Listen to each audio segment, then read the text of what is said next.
Good evening to all of you, and thank you for joining us here on 13 Plus. I'm Mary Coleman. A very happy Friday to all of you. Well, credit card debt has soared past $1 trillion. As Susan Campbell shows us, more people, especially millennials, are asking for help to get out of the financial mess.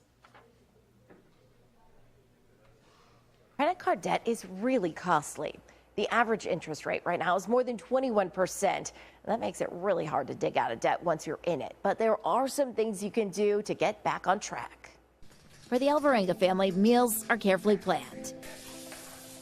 They have to be to make sure groceries for 5 kids fit into the budget. And it was literally paycheck to paycheck for a long time. Kevin and Brianna had piled up about $20,000 on credit cards. He lost a job and we ended up having to put a few months worth on a credit card of like all of our base bills. Every time we progress, something came up and then it became our downfall. Car trouble, medical bills. Their story is familiar.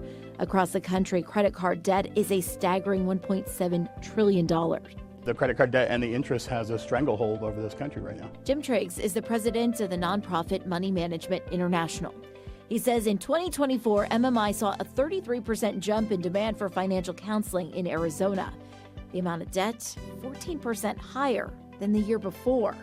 And millennials are the ones asking for help the most. Pre-pandemic, millennials actually did a really good job managing their debt. They really weren't in credit card debt like their parents were before them. They just kind of shunned credit cards. But then once the pandemic happened and inflation became what it was and costs went through the roof, they started getting in credit card debt again. To get out of it, you have to start by totaling up your debt. Understand the interest rates you're paying, then come up with a plan to pay more than minimum payments. A lot of consumers feel guilt and even shame when dealing with debt, but our counselors are trained to overcome those issues, the stigma of financial challenges. It's really hard because talking about money, like our generation, our parents didn't really, it's like, oh no, that's not something you have to worry about until it is. Kevin and Brianna's bank connected them with MMI, which negotiated a payoff plan with reduced interest rates. To make it happen, both are picking up extra jobs and overtime when they can. And there aren't many fun extras. It really hurts when we're not able to supplement our kids, like when they want to go out and we're like, sorry, we can't. But they know it'll be worth it. They're on track to pay off their debt in the next couple years. It's hard for them to think about what it'll actually feel like, but they know this. I'm not gonna get any more credit cards. If you're trying to tackle debt, one way to do it is called the snowball method.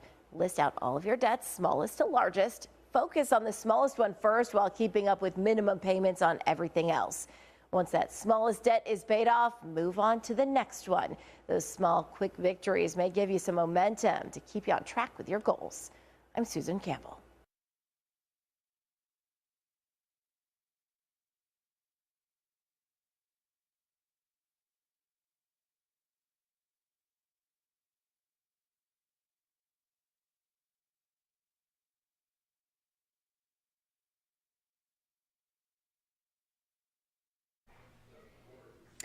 Well, friends, we hope you're having an awesome evening and will join us for more news and weather coming up on 13 News Live at 10 this evening.